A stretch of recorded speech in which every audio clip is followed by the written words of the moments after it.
All right, preppers, welcome back to the channel. Big changes are happening. I'm pretty sure a lot of you guys have been following the previous videos, and we've been talking about a lot of layoffs. There's a lot of layoffs coming in the economy, and we're just seeing the initial onset. In addition to the layoffs, we're also seeing automation and robotics taking over jobs. Now, the banking industry it's going to be one of those sectors that's going to be hit harder, and we've already been seeing this for a long time. I want to show you guys something real quick. So you're going to see more and more of this, so pay attention.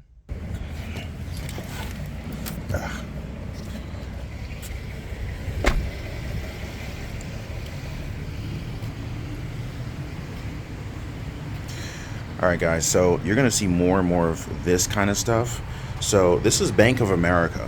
Now, Bank of America is one of the banks that I've been showing you guys over, maybe a couple videos back that have been shutting down. So here's a location, and it's saying that their hours have changed. So now they're Monday through Friday. They're only open for 6 hours, 10 a.m. to 4 p.m. And now they're all of a sudden closed on Saturday. Like, they used to have Saturday hours. So this is brand new. You're going to see more and more stuff like this, guys. Okay, and so guys, what's happening is these banks, they're systemically shutting down these physical branches. And it started off years ago with fewer and fewer tellers, and it's evolved into more and more automation through the physical ATM machines. And these physical ATM machines can do way more transactions than they used to be able to do. If you guys remember, there used to be a drive-through teller.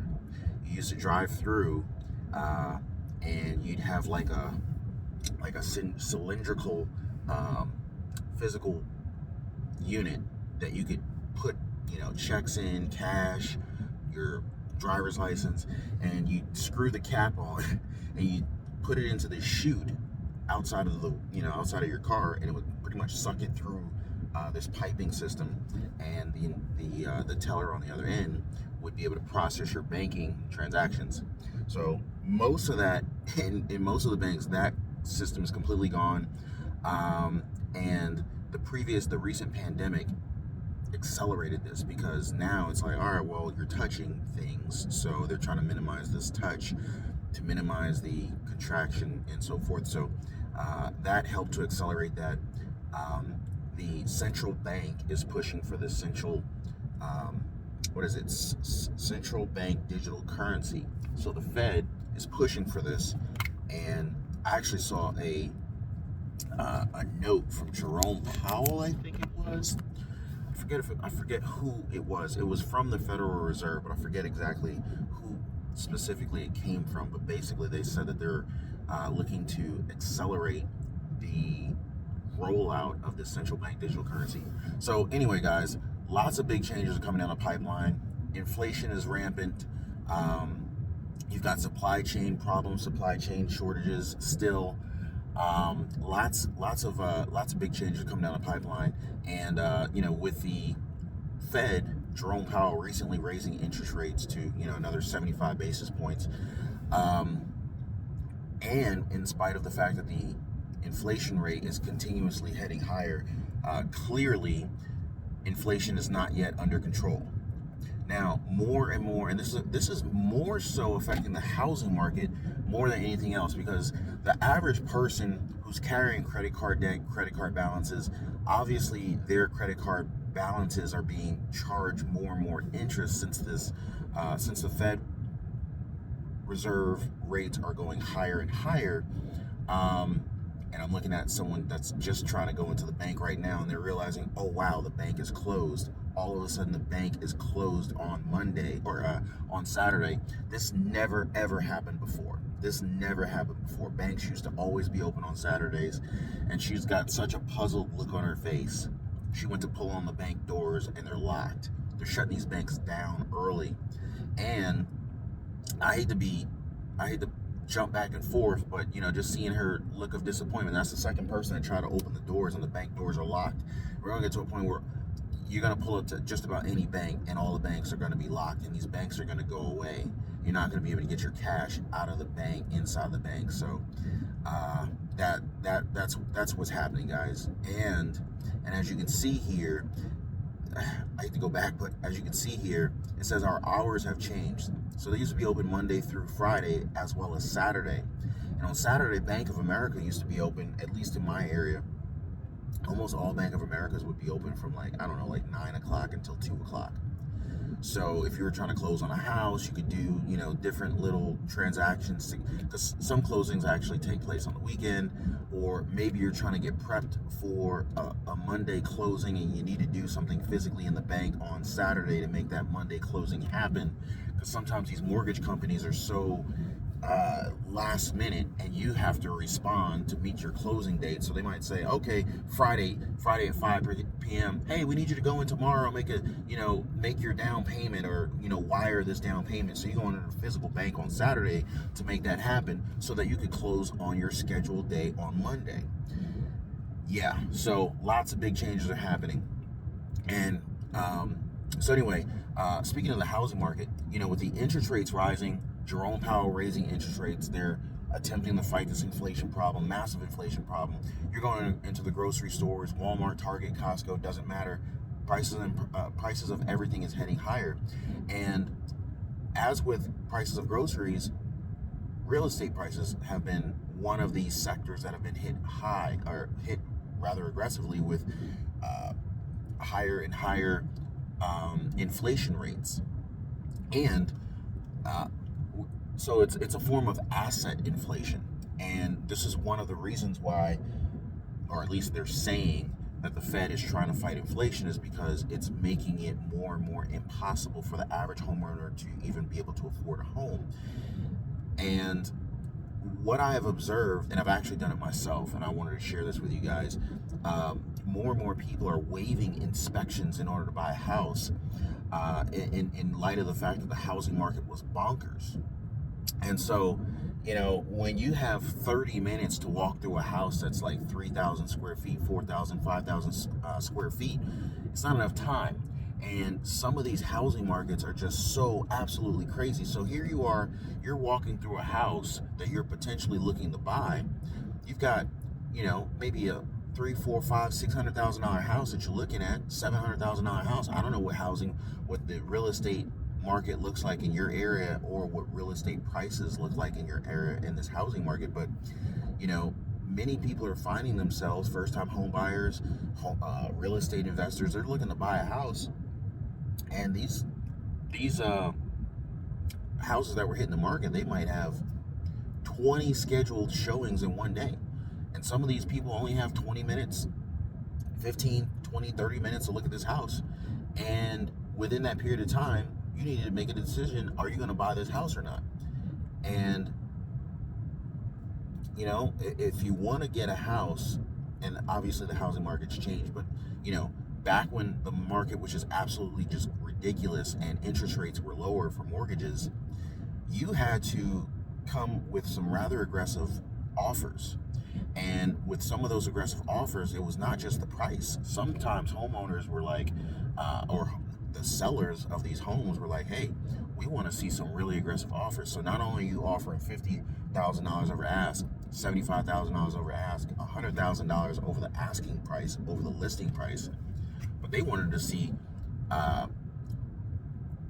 home inspections being waived. And so more and more home purchasers were waiving home inspections. And we're talking about, $500,000 purchase, $1 million purchase, $2 million purchases, right?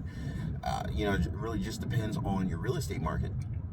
And so these bidding wars and all cash offers, these very painful escalations, left a lot of home buyers struggling just to be able to purchase a home.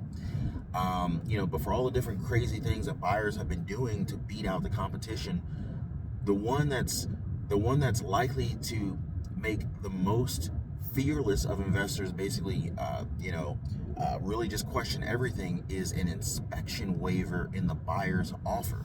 So more and more buyers were like, hey, you know what? I'm going to not only roll the dice on offering this above list price, but I'm also going to roll the dice and say, you know what? I'm going to buy this property without an inspection. Basically, you're buying $1 million property, a $500,000 property, a $300,000 property, whatever, however much the real estate was that you're looking to buy. They're making this purchase without an inspection, and they're waiving their right. So essentially, you're spending, whatever you're spending, and you're buying it as is. And this never happened in any other market that I can remember. Not on a large scale. But from a seller's perspective, the appeal of an inspection waiver is obvious. No matter how confident you might be in how pristine the condition of your house is, who wants to find out that they were wrong to the tune of a 6-figure plus deal falling through, right? So as a seller, you don't want to run the risk that, you take this person's offer, it's at your ask price or above, but then they inspect it and then the deal falls through because they want you to make $50,000 in repairs on this piece of real estate, and you're looking at that expense and you're like, you know what, I'm not willing to eat that. And so it's eating into your profit margin, it's eating into your rate of appreciation on that particular piece of real estate. Now for buyers, the only good that can possibly come from waiving a home inspection is that your chance of making the winning offer, it does skyrocket. Meanwhile, there's nearly an exponential capacity of things to go wrong, like termites, hazardous wiring, electrical wiring, mold. Now you might win the house, but what if the house is, it needs $150,000 worth of repairs that you didn't know about? So, there's definitely a risk that a lot of buyers were taking on, but, the market's changing, you guys. Market's changing. Banks are closing, and you're going to see this trend continue. It's going to get to a point where you're not going to have any cash. They're taking away cash. They're moving away from cash, guys. So you got to start asking yourself, hey, what are you going to do? Are you prepared? Have you decided to pull cash out of the banks before the physical banks aren't around anymore? And also, are you looking at any other kinds of currencies? Are you looking at any kinds of ways to store value? Because cash, euros, US dollars, is fiat currency. So, and a lot of people are only recently starting to understand what that really means. So, I hate to say it, but sometimes debt, and if you ever listen to Robert Kiyosaki, he talks about this a lot. The rich, the wealthy, they use debt to not only hide their assets, but to also make sure that they remain wealthy and rich.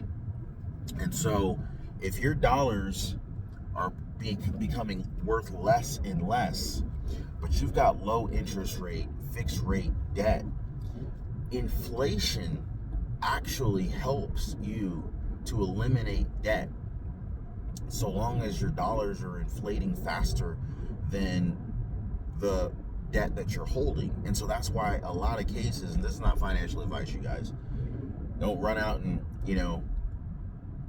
apply for mortgages and credit cards and car loans. Don't do all those things simply based on this video. Make your own decisions, do your own due diligence. But I'm saying, for me and for a lot of the wealthy people that I've observed, they're willing to take out debt, low interest rate debt. They're not taking out high interest rate debt.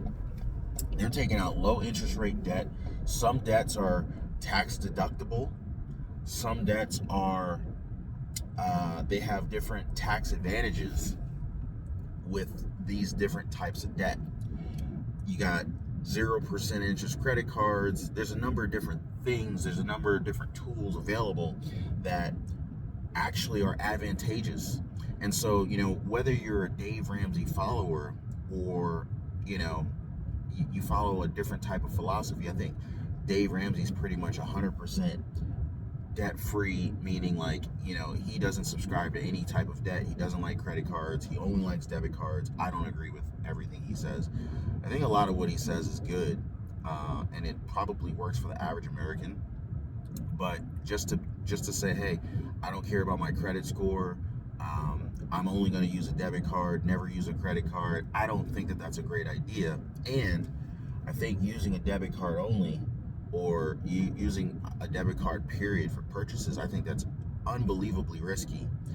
And I've talked about that in previous videos. But you want to take on some risk, you go ahead and use a debit card. So I definitely prefer to use credit cards for purchases, and I don't pay any interest on these credit cards. I just literally just pay them off like twice a month. And that's one of the strategies I implement. If you pay your credit cards off, you're basically using a credit card as a debit card. So you pay your credit card off twice a month. Number one, you're keeping your utilization low. And by keeping your credit card utilization low, you're actually benefiting your credit score. So your credit score will more than likely be increasing the lower your credit card utilization is. So when I'm paying a credit card off every 2 weeks or twice a month, my credit card utilization always stays under 30%. It just does. And so, and on top of that, you'll never ever be late, because how could you be late if the bill's due every 30 days, but you're paying it off like every 15 days? So, just one of the little credit card hacks I've learned and used and been implementing over the years. But yeah, banks are shutting down. Some people are thinking that gold is the way to go. Like, hold on to gold instead of cash. Some people are going the route of holding on to silver instead of cash. People are losing confidence in these banks, and the banks are shutting down.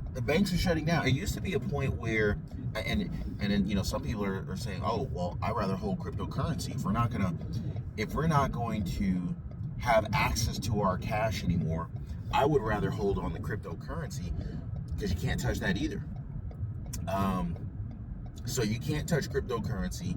Whenever they roll out this central bank digital currency, you're not going to be able to touch that because it's a digital currency. So many people are like, you know what?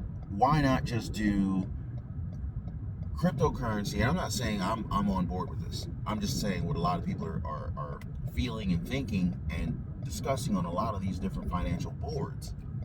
They're saying, you know what? Hey, I'm going to do cryptocurrency. It's a decentralized currency. It's not controlled by the government. I would rather have Bitcoin as my currency. I would rather have Ethereum as my currency. I would rather have, I don't know if anybody's saying I would rather have Dogecoin or Shiba Inu coin as their digital currency of choice, beyond like speculation. But a lot of people are really getting concerned. And, this is also driving up the price of real estate, because a lot of people are like, you know what, I want something I can touch. Regardless of what inflation does, regardless of where the value of the dollar goes, if I own real estate, I know it's worth whatever it is, and I can walk outside and I can touch it. I can take my shoes off, take my socks off, and walk through the grass, and I can feel this piece of real estate that I've purchased. It's a physical asset. So a lot of people are, they're looking at what physical assets can I acquire that will likely go up in value, since a lot of people are losing faith in the value of the dollar and the direction that the dollar is going to go, especially with inflation. And even right now with rising interest rates, mortgage rates are historically low still, regardless of what the media wants to tell you. We got used to 3% interest rates for mortgages, but that's not normal. Those are historic lows to have mortgage interest rates at 3%. So, oh wow, I'm just passing an open house down here. But yeah, so real estate historically, if you look at it over any 15-year period of time or longer, I don't think that there's a single period of time where real estate didn't go up in value within a 15-year period. So, real estate, and like Warren Buffett said, they're not making any more of it. and people are always going to need a place to stay. They're always going to need a place to live. So, real estate, I think it's a phenomenal store of value. You can leverage it. You can leverage against it. It's got a lot of tax advantages. You can rent it out. You can lease it out. You can live in it. You can run a business out of it. There's so many different things you can do with real estate. And again, this is what the wealthy are doing. The wealthy are saying, hey, they don't trust the dollar either. They don't trust banks either. So they're like, hey, where can we store value? So a lot of these companies, a lot of these, real estate, a lot of these wealthy individuals, they'll take their corporations and they'll acquire these different assets and scatter them throughout the world, not just the United States. I mean, look at China. China's over here in our backyard buying up real estate left and right. You gotta wonder why. So you've got international investors coming here, buying up our real estate. They're, Chinese investors, Venezuelan investors coming here, buying up real estate. They're buying up our farmland. So, real estate absolutely is a phenomenal store of value. It's not as liquid as cash. It's not as liquid as the stocks. It's not as liquid as cryptocurrency.